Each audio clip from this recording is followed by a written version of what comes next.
Assalamualaikum warahmatullahi wabarakatuh. Jumpa lagi di channel Dioseta Story.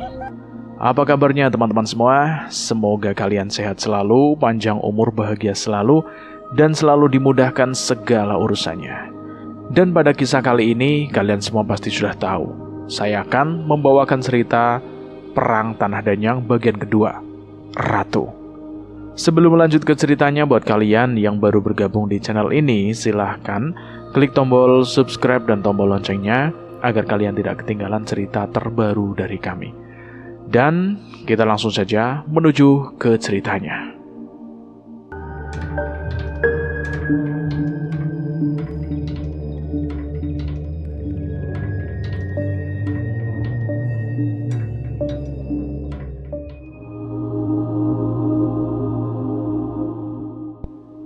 Sudut pandang Cahyo. Samar-samar suara gembretak di kamar terdengar dari benda-benda yang berada di sekitarku. Tapi, aku masih terus tertidur dengan gelisah. Sebuah mimpi yang aneh tiba-tiba mengusik tidurku. Cahyo, kami salah. Masalah terbesar ada di alam manusia. Tiba-tiba aku melihat Danan di mimpi yang seolah begitu nyata. Terlihat Danan, Pak Le, Mas Jagat, dan beberapa wujud yang tidak dapat aku lihat dengan jelas, tengah berlari di alam yang penuh dengan kekacauan itu. Danan, apa yang terjadi? Bagaimana kamu bisa berbicara padaku dari sana? Aku masih tidak bisa menilai apa yang terjadi. Namun kekuatan dalam mimpi itu bahkan aku rasakan di sekitar tubuhku. Pusaka-pusaka sakti mantraguna berserakan di tempat ini. Aku menggunakan Koco Penggolo untuk menyampaikan ini padamu, Jul. Perang para Danyang terjadi karena pengkhianatan mereka yang diberkahi semesta. Hentikan mereka. Krak! Suara cermin yang pecah terdengar bersama hilangnya penglihatan di mimpiku. Aku terbangun bersama benda-benda yang berjatuhan di sekitarku. Samar-samar aku pun mendengar sisa suara raungan Wanasura yang ikut merasakan kekuatan itu. Danan! Pak Le!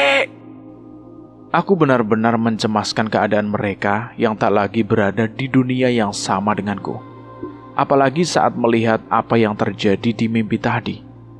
Tak mungkin aku tidak khawatir. Sayangnya, sudah beberapa minggu aku mencari petunjuk mengenai perang para Danyang yang dimaksud oleh Danan dan yang lain.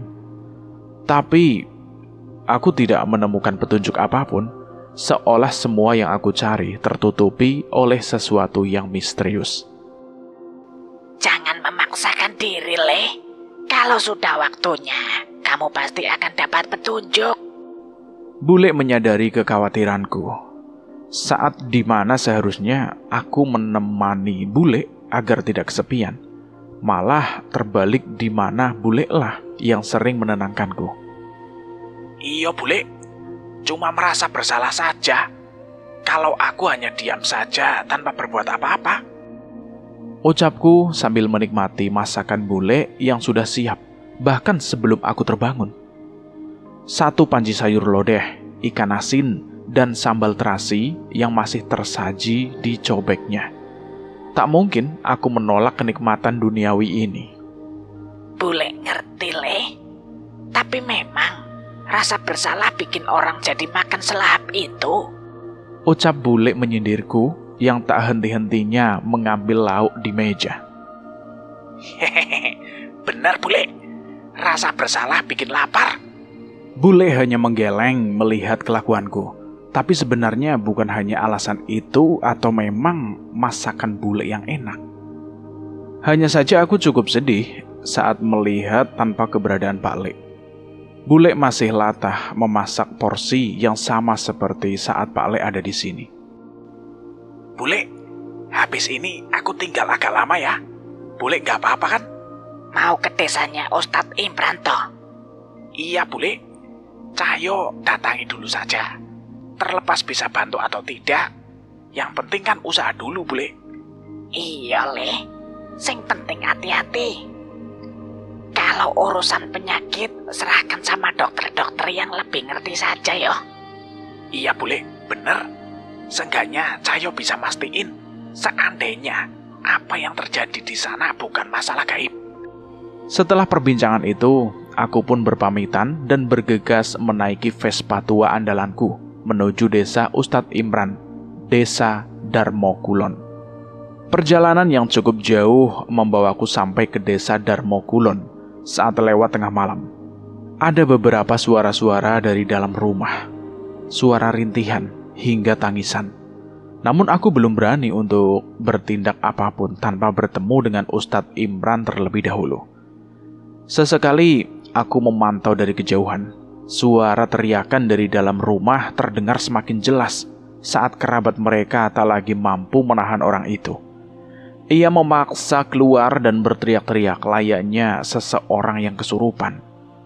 Sebagian tubuh orang itu membentuk ruam seperti luka bakar hingga ada yang menghitam. Tubuh mereka kaku dan perlahan orang itu seperti kehilangan kewarasan. Jadi ini ya yang diceritakan oleh Ustadz Imran. Kerabat orang itu memaksanya untuk kembali ke dalam rumah. Mereka tak segan-segan menggunakan tambang dan memaksanya. Jelas mereka khawatir akan apa yang terjadi pada kerabatnya. Yang aku khawatirkan jika penyakit itu ternyata menular. Benar, aku tidak bisa sembarangan untuk menemui orang di desa ini. Aku menuntun Simbah agar tidak berisik menuju ke musola desa. Terlihat sekumpulan warga baru saja meninggalkan musola dengan wajah sedih. Saat sampai di sana, aku segera mengetahui alasannya. Jasad seorang perempuan ditinggalkan di samping musola tanpa ada seorang pun yang menjaganya. Dengan hati-hati, aku mendekat pada keranda bambu itu dan menyibakkan kain yang menutupi wajah jasad itu. Saat itu aku pun buru-buru menutupnya dan mengucapkan istighfar. Astagfirullahaladzim. Opo iki? Jasad itu mati dengan penyakit yang sama seperti orang yang aku lihat tadi. Aku pun buru-buru mencuci tanganku sekaligus melakukan wudhu dan mendoakan jasad itu agar rohnya bisa pergi dengan tenang. Mungkin ada baiknya aku bermalam di musola ini, sekaligus menjaga jasad itu agar tidak diincar oleh orang jahat atau setan-setan yang tertarik dengan jasad seperti ini. Tak kusangka keputusanku mempertemukanku dengan Anggoro, seorang dokter muda yang juga baru saja tiba di desa kelahirannya sendiri. Kedatangannya melegitimasi bahwa apa yang dihadapi oleh warga Darmokulon adalah wabah kusta. Namun, aku juga menceritakan bahwa ada hal lain yang menyebabkan wabah itu merebak di desa. Sebuah sendang yang digunakan untuk membuang jasad warga desa yang tak bisa dikebumikan. Aku menduga bahwa ada ikatan leluhur yang mengutuk masyarakat desa Darmokulon dengan sosok bernama Raden Suto Benggolo. Namun ketika aku teringat ular jadi-jadian yang mengepung Anggoro dalam wujud warga desa yang telah mati itu, aku merasa ada sosok lain yang lebih besar. Istirahat saja Mas Cahyo. Semalam kan belum sempat tidur nyenyak. Ustadz Imran menyadari aku yang keluar dari kamar.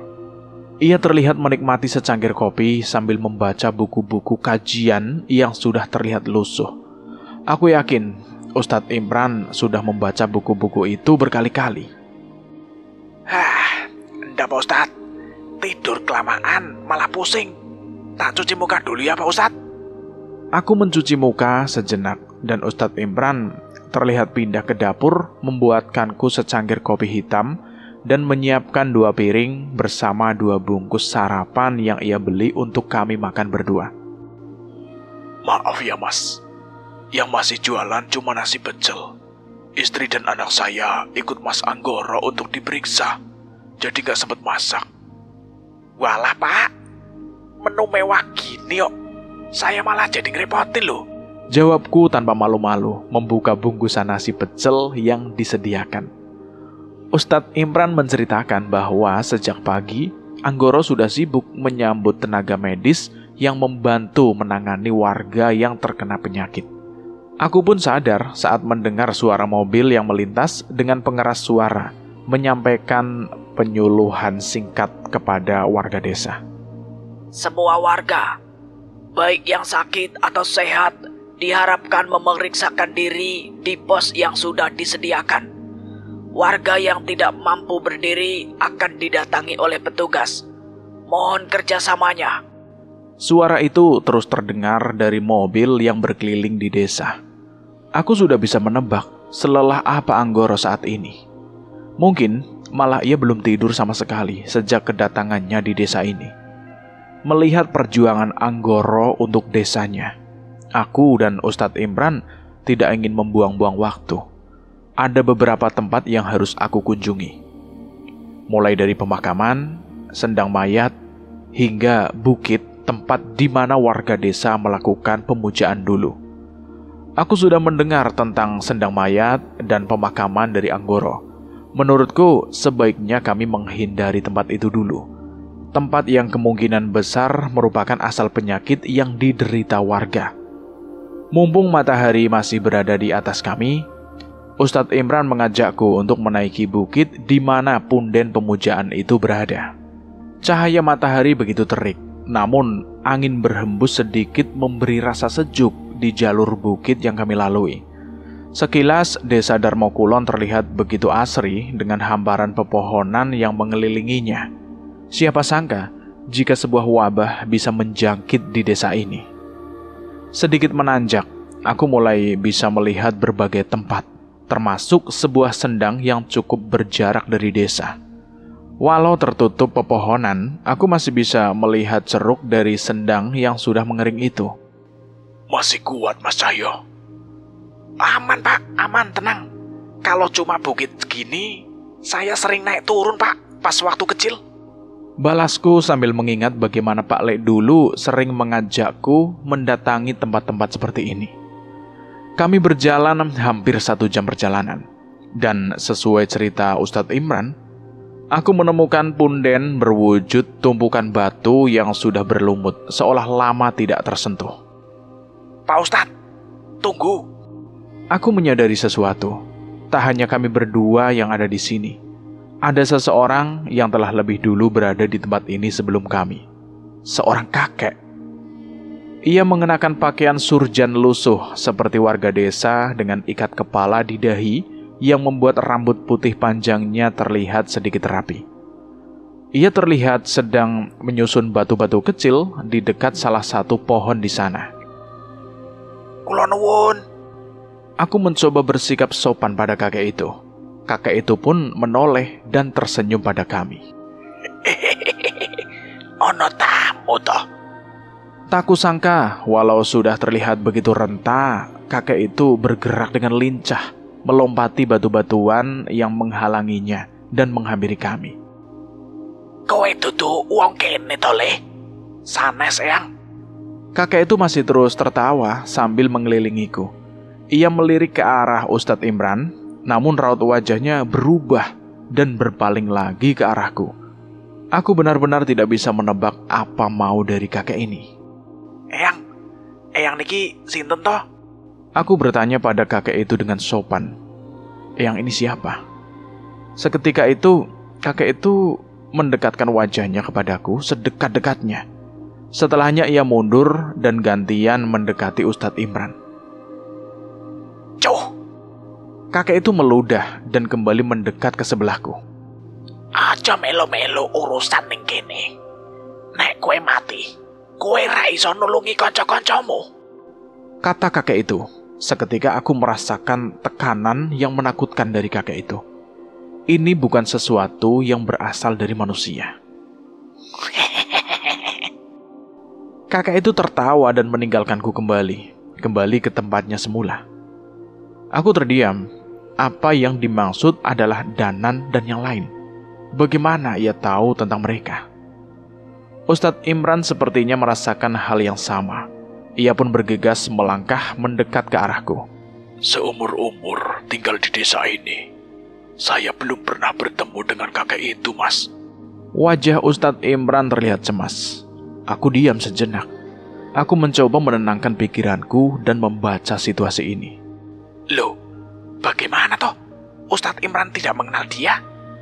Dia adalah sosok yang sebelumnya dipuja-puja oleh warga desa. Raden Soto Gundul. Soto Benggolo.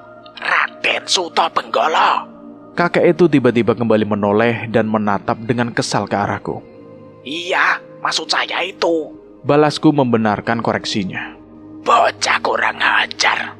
Teriak Raden Soto Benggolo yang sosoknya sama sekali tidak seperti apa yang kubayangkan. Ustadz Imran tidak percaya dengan perbincangan kami. Ia benar-benar tidak menyangka bahwa sosok yang ada di hadapannya adalah Danyang yang dianggap sebagai penjaga desa. Mungkin ia juga tidak menyangka bahwa Raden Soto Benggolo akan muncul di siang hari. Jadi, kau benar, Raden Soto Benggolo? Ustadz Imran mencoba membuka perbincangan di antara mereka. Namun alih-alih menjawab Ustadz Imran, Raden Soto Benggolo justru membalasnya dengan meludah di tanah.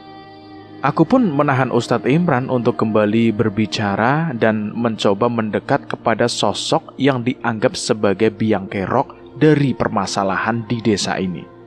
Maaf Eyang, saya tidak ingin berlama-lama. Saya cuma minta Eyang hentikan semua perbuatan Eyang pada desa Darmo Kulon dan jangan ganggu mereka lagi. Ucapku pada kakek itu. Dek. Tiba-tiba telapak tangan yang dingin mencengkram di belakangku. Aku tak lagi melihat Raden Soto Benggolo. Ia tiba-tiba berada di belakangku begitu saja.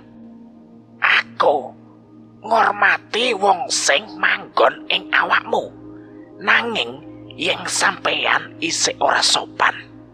Aku ora bakal ragu-ragu ngerampungke sampeyan. Mati. Aku bisa saja mati saat itu juga. Aku benar-benar lengah. Saat itu, suara geraman Wanasura terdengar dari tubuhku, dan barulah Raden Soto Benggolo melepaskan cengkeramannya.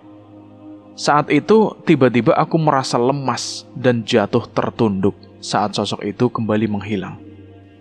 Mas Cahyo, Mas Cahyo. Ustadz Imran tak tinggal diam. Ia membacakan ayat suci untuk mengusir Raden Soto Benggolo. Namun sosok itu hanya sedikit terusik. Buat apa kau mencoba menolong mereka? Mereka yang meminta perjanjian. Mereka yang bersedia memberikan bayaran. Tapi mereka yang mengingkari. Masih kuizinkan hidup saja, seharusnya mereka sudah berterima kasih. Umpat Raden Soto Benggolo. Meminta perjanjian. Aku mengernyitkan dahiku berusaha menebak maksud dari sosok penguasa bukit itu. Jangan pura-pura goblok. Kunyuk itu tahu semuanya. Lantas, apa maksudmu meminta syariah? Dan apa yang kau perbuat pada Mbah Kawis? Warga desa sudah beriman kepada Allah. Memuja makhluk sepertimu adalah dosa besar. Balas Ustadz Imran. Kali ini tiba-tiba sosok itu sudah berada di dekat Ustadz Imran. Dengan sigap aku menarik Ustadz Imran dan menjauhi dirinya dari makhluk itu. Jangan berani-berani kau sentuh dia. Ancamku bersama Wanasura yang mulai merasa kesal dengan setan itu. Kalau begitu, kalian hanya perlu menerima konsekuensi atas apa yang kalian lakukan. Makhluk itu berjalan mendekat ke arahku. Hentikan saja kalau bisa. Itu pun kalau kau tidak mati membusuk seperti anjing cacat. Sosok itu pun pergi menjauh. Samar-samar, sosok itu menghilang begitu saja tanpa petunjuk apapun. Brengsek. Dia mempermainkan kita. Aku kesal. Ustadz Imran tidak henti-hentinya membaca istighfar. Ia benar-benar tidak menyangka akan apa yang ia lihat di siang hari bolong gini. Kita turun, Pak Ustadz. Pak Ustadz harus ceritakan semuanya. Baik, Mas Cahyo. Kita ke Sendang. Saya akan ceritakan semua yang saya tahu. Sendang itu berhubungan dengan leluhur desa ini. Kami pun tak memakan waktu lama di tempat itu. Dengan berhati-hati, kami menuruni bukit itu dan melangkah menuju tempat yang didominasi pohon-pohon kering. Namun saat hendak mendekat ke arah sendang, terlihat beberapa orang berada di sana dengan mengenakan masker dan pakaian khusus. Aku menduga mereka adalah teman-teman Anggoro yang mencari petunjuk atas penyebab wabah kusta di desa ini. Tidak bisa, Pak Ustadz. Kita harus ke tempat ini lagi nanti. Setidaknya, kita harus nunggu tempat ini sepi. Dan tanah ini disinari cahaya bulan. Kenapa, Mas Cahyo? Maksudnya, kita harus kembali ke sini malam hari. Iya, Pak Ustadz. Sedari tadi aku merasakan sesuatu yang aneh di tempat ini. Namun semuanya tersembunyi dengan rapi dan tak mampu kutemukan. Tapi aku benar-benar yakin bahwa ini firasatku tidak mungkin salah. Mungkin kita harus ruat tanah ini, ucap Ustadz Imran. Dosa leluhur. Pertemuanku dengan Raden Sutobenggolo benar-benar di luar pikiranku. Ia bisa muncul begitu saja di siang hari layaknya sosok manusia pada umumnya. Namun tak bisa kupungkiri bahwa aku merasakan bahaya yang tersembunyi dari dalam dirinya. Leluhur desa Darmokulon sudah melakukan dosa yang berat. Mas Cahyo termasuk juga leluhur saya. Ustadz Imran menyempatkan untuk bercerita kepadaku di sebuah tempat yang cukup nyaman di kaki bukit. Seberat apa dosa mereka? Hingga makhluk itu bisa berkuasa terhadap warga desa, Pak. Ustadz Imran terlihat sedikit merenung. Ia terlihat bingung untuk memulai dari mana apa yang ia ceritakan. Leluhur desa Darmokulon mendapatkan desa ini dengan membantai warga asli. Tempat ini dibangun di atas mayat-mayat mereka. Dek. Nafasku tertahan saat mendengar ucapan itu. Aku pernah mendengar tentang masa-masa perebutan lahan di zaman dulu. Namun aku tidak menyangka jika sampai ada yang membantai satu desa demi mendapatkan tempat tinggalnya. Ustadz Imran menceritakan bahwa desa ini dibangun oleh 10 keluarga leluhur mereka. Kala itu, 10 keluarga itu terusir dari kampung halaman mereka yang terjadi perang saudara. Perebutan tanah membuat mereka saling bunuh, baik secara langsung maupun dengan perantara santet. Mereka yang kalah tidak punya pilihan lain selain pergi dan mencari tempat baru. Desa Darmokulon sebelumnya hanya ditinggali oleh para petani sipil yang jarang mengenal dunia luar. Tanah di sana begitu subur, tempatnya tenang dan tidak mudah dijangkau. Bahkan mereka sama sekali tidak mengetahui bahwa kala itu Belanda sudah masuk ke Indonesia dan mulai menguasai menggeser kekuasaan kerajaan-kerajaan di Jawa saat itu. Ke-10 keluarga itu tidak berniat mendapatkan desa itu dengan cara yang baik. Mereka tidak menemui warga desa dan justru menemui Raden Sutobenggolo yang sudah berada selama ratusan tahun di bukit desa itu. Ke-10 keluarga membuat kesepakatan dengan sang penguasa gaib itu dan membuat perjanjian. Aku dan seluruh keturunanku akan mengabdi kepadamu, Raden Sutobenggolo. Sebagai gantinya, kuhabisi setiap warga desa itu agar kami bisa mendapatkan tempat tinggal dan lahan penghidupan mereka. Sebagai tanda perjanjian, mereka mempersembahkan seorang anak perawan mereka untuk menjadi istri sang danyang itu. Kemolekan manusia perempuan itu membuat Raden Sutobenggolo tergoda hingga mengabulkan permintaan ke-10 keluarga itu. Raden Sutobenggolo meludahi tanah di hadapan perempuan itu dan menyuruhnya untuk mengambil tanah yang sudah ia ludahi. Tanah itu harus dicampur darah ayam hitam dan ditanamkan di depan rumah-rumah warga desa saat itu. Semua itu harus dilakukan dalam 1 malam. Ke-10 keluarga itu menyetujuinya. Mereka melakukan perintah Raden Sutobenggolo dan segera mungkin mencari ayam hitam untuk menggenapi syarat yang diminta. Malam saat tanah itu ditanam di depan rumah warga desa, hujan turun dengan begitu deras. Hawa dingin menusuk seolah alam mengutuk perbuatan mereka. Saat matahari terbit, tak ada satupun warga yang keluar dari rumah. Keadaan desa begitu sepi tanpa ada satu orang pun yang melintas. Dari salah satu pintu rumah, terlihat darah segar mengalir keluar begitu saja. Ke-10 keluarga itu tidak bisa menebak apa yang terjadi. Mereka masih bermukim di bukit hingga memastikan tak ada lagi warga desa di sana. Pada hari ketiga, mereka kembali ke desa dan mencium bau busuk dari rumah-rumah. Saat itu mereka baru berani masuk ke rumah-rumah warga desa. Sebuah pemandangan mengerikan tersaji di hadapan mereka. Semua warga desa mati. Rumah-rumah itu diisi jasad warga yang tergantung di langit-langit rumah. Sebagian menghabisi dirinya sendiri dengan pisau hingga darah mengalir di tanah.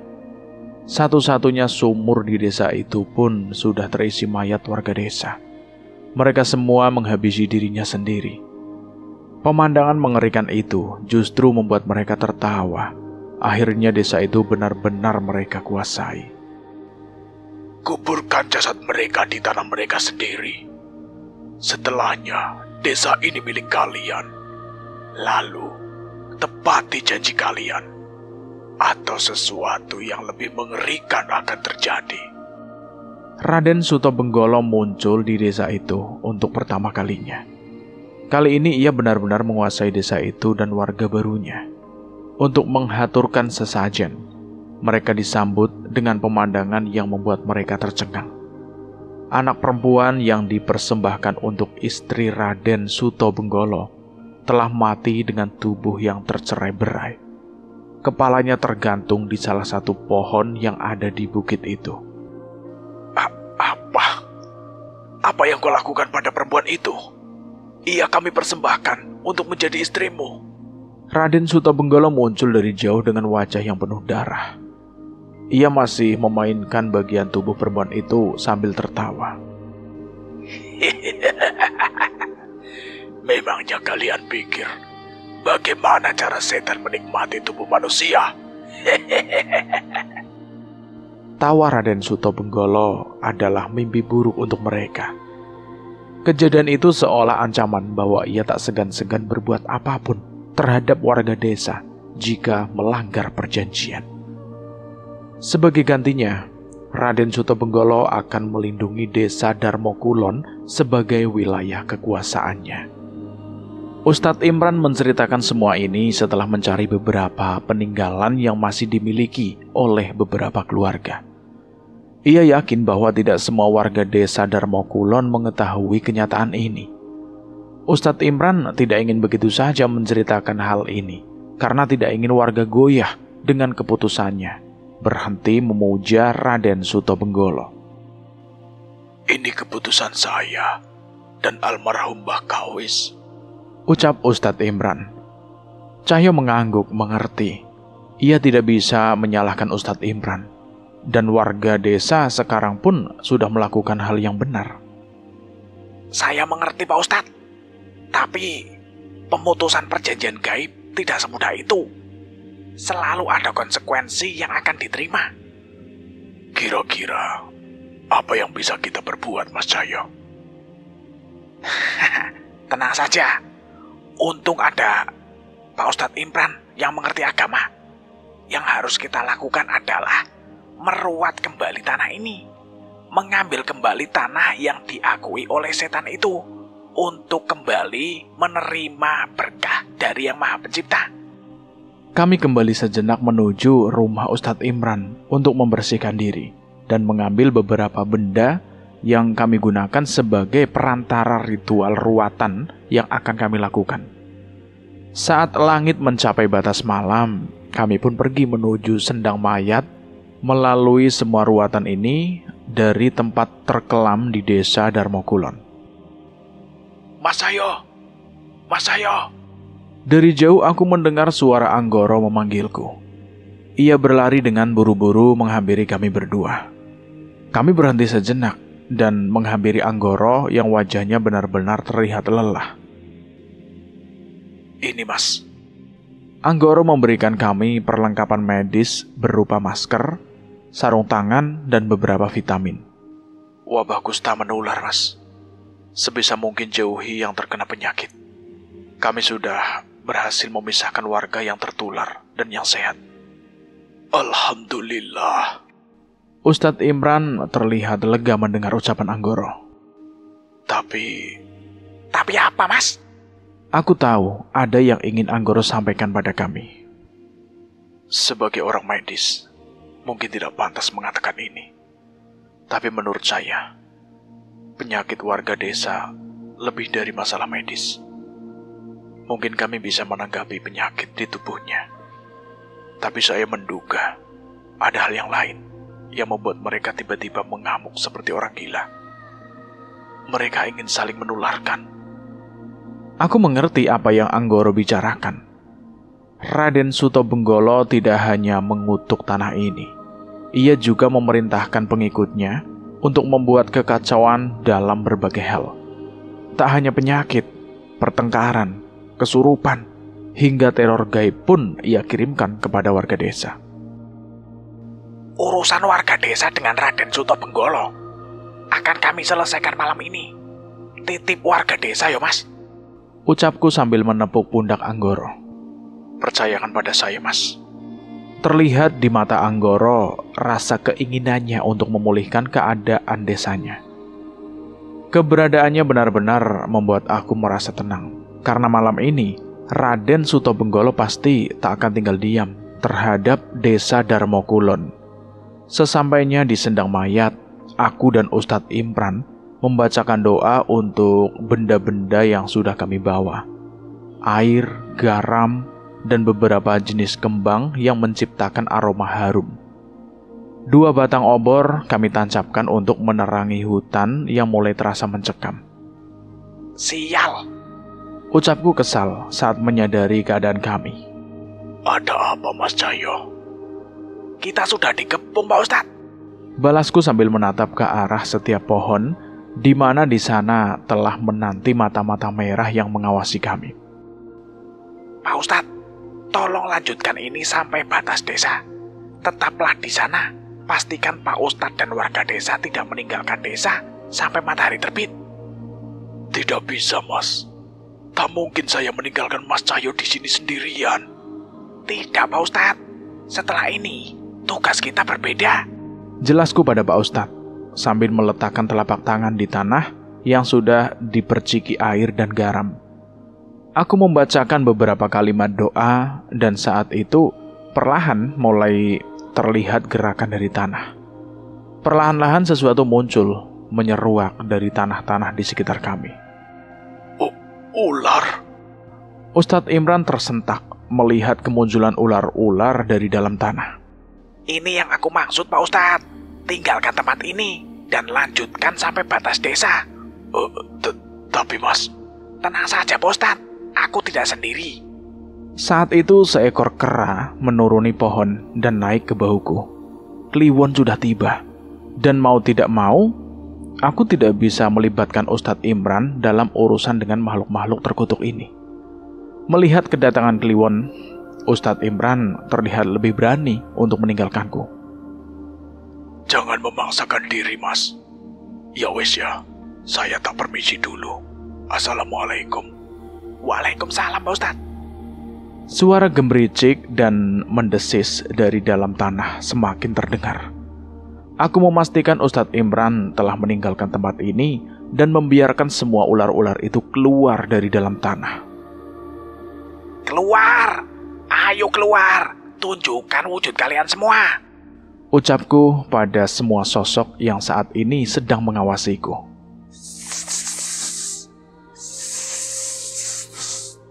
Ucapanku dibalas dengan desisan ular yang begitu banyak di tanah. Namun belum ada satupun dari mereka yang berani mendekatiku.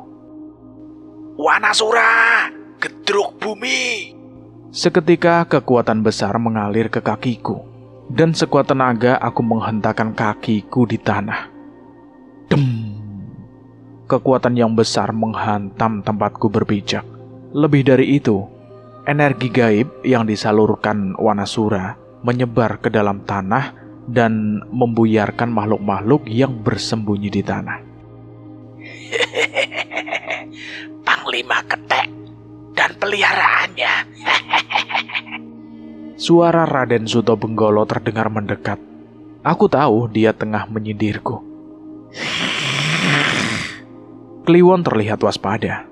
Ia meninggalkan bahuku dan berdiri di hadapanku menatap ke satu arah. Ular-ular mendesis mengancam Kliwon, namun ia terlihat agak gentar. Kalian sadarkan, kalian tidak hanya berurusan denganku. Sebaiknya jika kalian pergi sekarang, kalian masih punya waktu untuk hidup sampai ratuku menyambut perang Danyang yang akan segera datang. Saat itulah orang-orang di desa ini akan berguna untuk memperkuat kesaktianku dan ratu. Ratu.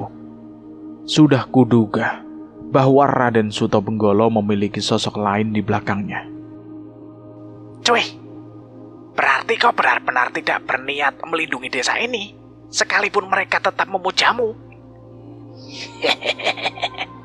Itu lain cerita. Jika mereka tetap memuja dan menyembahku, mereka tak pantas mati. Mereka juga yang akan menemaniku setelah kematian mereka nanti. Aku kesal mendengar ucapannya. Kliwon terlihat sudah tidak sabar ingin menghentikan ini semua. Berarti tak ada pilihan lain. Kalian harus musnah. Bocah sombong. Saat itu juga puluhan ular melesat ke arahku. Dengan sigap aku dan Kliwon melompat dan kembali mendarat dengan kekuatan besar yang menghentakkan ke tanah. Duar! Ular jadi-jadian itu pun terpental.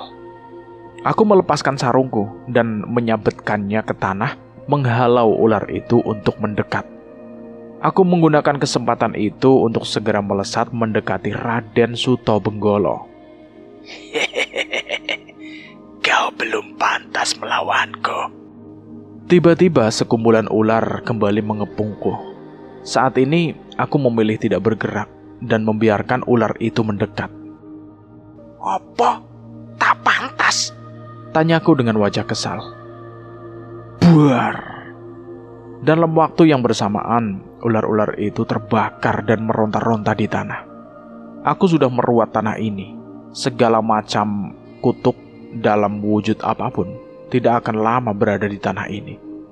Raden Sutobenggolo tak lagi tertawa. Ia menatapku dengan tatapan kesal. Aku sudah mencoba lunak padamu. Suara itu tiba-tiba ada di belakangku. Kali ini aku tidak lengah seperti sebelumnya. Sebelum tangannya menyentuh leherku, aku melompat ke belakang, melewati kepalanya, dan menjambak rambut panjangnya itu. Brak!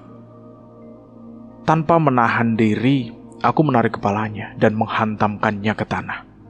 Setelah mengetahui apa yang ia lakukan pada warga asli desa sini, maka tak perlu lagi aku bersikap sopan pada makhluk ini. Lunak, aku menyesal pernah mencoba sopan padamu. Bocah brengsek. Kakek tua itu menghantamkan kedua tangannya ke tanah.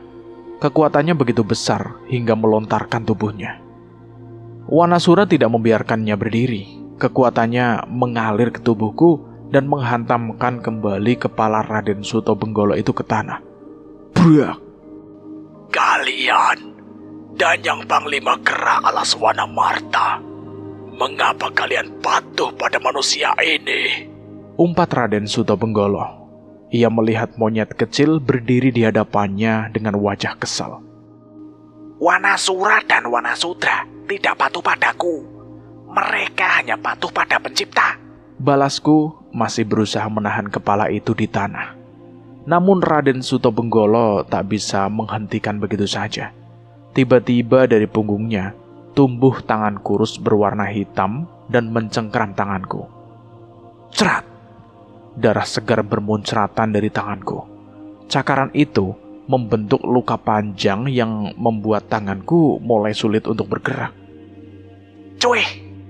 Aku meludahi luka itu dan mengikatkan sarungku untuk menghentikan darahnya. Raden Sutobenggolo tertawa melihat lukaku. Ia merangkak di tanah dengan keempat tangannya dan kembali mengincarku lagi. Sialnya, dari setiap sudut hutan, makhluk-makhluk yang belum aku ketahui wujudnya sudah mengincarku. Tapi sebelum aku menahan serangan Raden Sutobenggolo, tiba-tiba Kliwon melesat ke hadapanku dan memancarkan kekuatan yang begitu mengerikan. Raden Sutobenggolo gentar dan menahan serangannya. Kliwon? Aku melihat Kliwon begitu marah. Ia terlihat ingin menghadapi Raden Sutobenggolo seorang diri. Jelas aku penasaran apa yang membuat Kliwon emosi ini. Namun rasa penasaran itu terjawab saat aku melihat beberapa kera keluar dari sendang mayat. Mereka menyeret bangkai-bangkai kera yang sudah membusuk berada di dalam sendang itu. Tak hanya satu atau dua, ada banyak bangkai kera di sendang itu. Setan itu yang melakukan itu pada kawananmu. Kliwon mengangguk. Aku menduga bahwa kera-kera itu adalah kawanan kera keramat yang melindungi hutan desa. Kutukan di satu wilayah tak akan menyebar melewati hutan selama makhluk keramat di sana masih menjaganya. Agar kutukan dari bukit dan sendang mayat bisa sampai ke warga desa, mereka harus membantai kawanan kera yang melindungi hutan desa. Cuy, Raden Sutobenggolo mundur beberapa langkah. Kadang mengorbankan seperti ini diperlukan agar kita bisa berkuasa atas manusia-manusia itu. Raden Sutobenggolo masih mencoba mempengaruhi Kliwon. Jelas Kliwon tidak berniat menggubrisnya.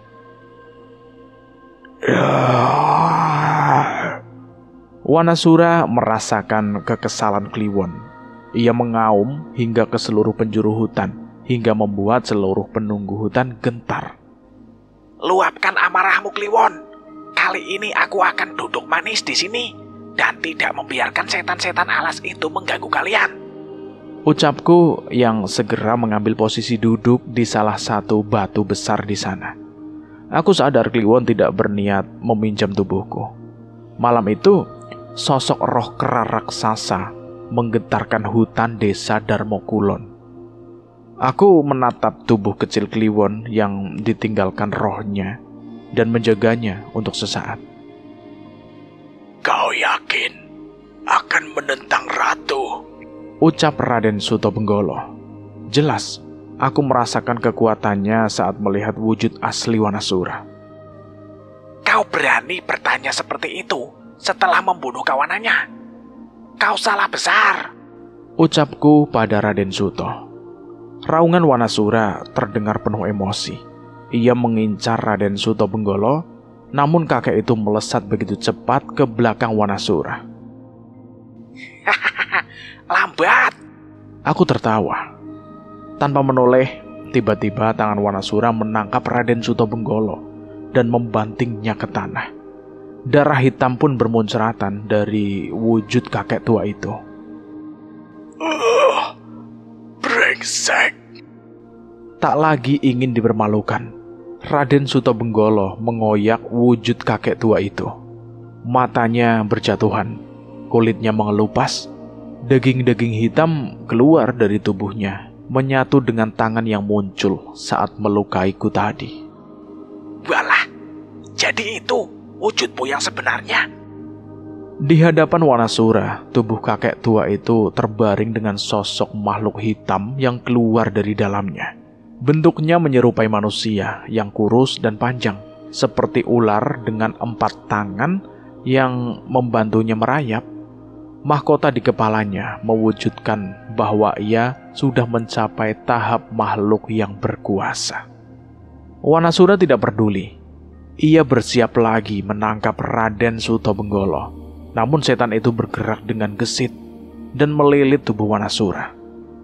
Ular itu muncul dari tubuhnya, menggigit dan terus menyerang Wanasura. Dem! Wanasura membanting dirinya dan membiarkan Raden Sutobenggolo terhimpit oleh tubuhnya. Tapi Raden Sutobenggolo terlalu licin. Ia berhasil menghindari bantingan itu. Sedangkan bulu rambut Wanasura mulai menghitam dengan racun gigitan ular itu. Wanasura? Aku mulai cemas. Namun Tidak ada sedikit pun niat Wanasudra untuk berhenti. Dari jauh aku hanya bisa membacakan amalan pemutih untuk mengurangi rasa sakit Wanasura. Tanpa terasa kekuatan besar meluap-luap di hutan ini, hingga tekanan yang begitu besar terasa di sekitarku. Wah, jadi ini yang terjadi ketika dua sosok danyang bertarung di alam manusia. Aku bergumam. Aku tidak bisa membayangkan jika perang para danyang sampai ke alam ini. Gejolak apa yang akan terjadi pada alam ini? Selesaikan secepatnya, Wanasudra! Aku berteriak. Selesaikan. Kalian terlalu sombong. Raden Sutabenggolo menggali masuk ke dalam tanah. Aku yakin ia akan muncul dan menyerang Wanasudra atau malah diriku. Aku pun melompat dari batu tempatku duduk dan berpindah ke salah satu pohon yang tinggi. Aku benar-benar tidak bisa merasakan keberadaan sosok itu. Wanasudra terlihat cemas. Ia menoleh ke berbagai arah dan berpindah tempat, waspada dengan kemunculan Raden Sutabenggolo. Namun sosok itu masih belum saja muncul. Saat itu aku pun mulai curiga. Wanasudra, dia mencoba untuk kabur. Wanasudra terlihat kesal. Ia meraung sekencang-kencangnya dan menghantamkan pukulannya berkali-kali ke tanah. Dubuak, dubuak, dubuak. Bumi bergetar, kekuatan besar merasuk ke tanah dan terus mengguncangkannya. Dari ujung sendang tiba-tiba muncul Raden Sutabenggolo, terlontar keluar. Monyet sialan. Tubuh makhluk itu pun diliputi asap hitam yang membara. Kali ini Wanasudra dalam bahaya. Aku bersiap untuk membantunya jika serangan itu semakin mematikan. Duur! Sekali lagi dua kekuatan besar akan beradu. Aku menuruni pohon untuk melindungi Wanasudra. Tapi sebelum kedua serangan itu berbenturan, gelombang besar berwarna hitam muncul dari sendang mayat dan menghentikan mereka berdua. Kau belum diizinkan untuk mati. Aku masih membutuhkanmu untuk membunuh manusia-manusia sialan itu. Suara wanita terdengar dengan penuh amarah di sekitar kami. Suara yang berwibawa penuh dengan tekanan. Ratu. Kali ini wajah Raden Sutabenggolo benar-benar pucat. Aku menoleh ke arah langit dan samar-samar tubuh ular raksasa terlihat melintas di antara awan. Gila. Aku tidak pernah membayangkan makhluk seperti itu masih ada di alam ini. Mayat di sendang itu sudah cukup untuk membawamu ke sana. Bergabung dengan yang lain dan bunuh mereka. Terutama dia yang menggunakan keris Raga Sukma. Perintah sosok itu. Seketika gelombang besar di sendang mayat menyatu dengan kekuatan hitam yang jatuh dari tubuh ular raksasa di langit itu. Danan? Apa yang dia maksud adalah Danan? Tunggu. Belum sempat aku bertindak, Raden Sutabenggolo sudah melompat ke sendang mayat. Genangan kekuatan hitam pun menenggelamkannya secara perlahan. Urusan kita belum selesai. Aku akan membunuh kalian nanti. Setelah membunuh mereka, ucap Raden Sutabenggolo yang tiba-tiba menghilang. Tras! Asap hitam menyebar tepat setelah Raden Sutabenggolo menghilang. Sendang mayat kembali seperti semula dan sosok tubuh ular raksasa itu yang melintas di langit sudah menghilang begitu saja. Dia tidak menganggap kita sebagai ancaman, ucapku pada Wanasudra. Wanasudra hanya menggeram. Wujudnya berubah samar dan perlahan menghilang. Ia kembali ke tubuh Kliwon yang berada di pelukanku. Kliwon tersadar dan menaiki tubuhku. Aku mencoba menelisik ke dalam kubangan mayat di sendang yang telah mengering itu. Hanya tumpukan jasad dan bangkai yang ada di sana. Kliwon, kita tidak bisa diam saja. Kita harus cari tahu siapa ratu itu. Danan dan yang lain pasti sedang dalam bahaya. Di jagat Segoro Demit, cuaca yang tak menentu, teror yang tak berkesudahan, kegelapan yang abadi. Bertahan hidup di jagat Segoro Demit saja sudah merupakan perjuangan yang berat untuk Danan, Jagat, dan Pak Lek yang datang dengan tubuh manusia. Terlebih mereka harus berhadapan dengan sosok-sosok yang memantik peperangan gaib di alam itu. Jadi ini penerus kita. Seorang kakek berjalan mendatangi mereka bertiga. Nyi Purbawengi dan Eyang Kertasukmo mengangguk dengan hormat pada kakek itu. Eyang juga leluhur kami, tanya Danan dengan sopan. Keberadaan kepala Ki Kundawayan membuat ia sadar bahwa kakek itu memiliki kemampuan yang tak bisa diremehkan. Tapi kakek itu melengos begitu saja dan menatap ke arah Pak Lek. Penguasa tiga api, ilmu raga sukma. Kakek itu kembali berpaling dan menatap Jagat dari ujung kaki hingga ujung kepala. Pengguna ajian lintas alam, penghancur pusaka. Aku menduga kakek itu tengah menilai kemampuan kami. Entah bagaimana ia bisa mengetahui kemampuan Pak Lek dan Mas Jagat begitu saja. Kakek itu pun kembali ke arahku dengan wajah serius dan kesal. Jadi kau yang terlemah. Apa yang bisa kau lakukan tanpa pusakamu? Cerita ini bersambung sampai di sini dulu. Saya akan melanjutkan ceritanya lagi di part ketiga. Bagaimana menurut teman-teman tentang cerita ini? Silahkan tulis di kolom komentar. Dan buat kalian yang baru bergabung di channel ini, silahkan klik tombol subscribe dan tombol loncengnya agar kalian tidak ketinggalan cerita terbaru dari kami. Dan terima kasih buat teman-teman semua yang sudah mendengarkan cerita ini sampai habis. Semoga kalian sehat selalu, panjang umur, banyak rezekinya, dan selalu dimudahkan segala urusannya. Dan saya mohon maaf jika ada kesalahan kata. Saya pamit undur diri. Wassalamualaikum warahmatullahi wabarakatuh.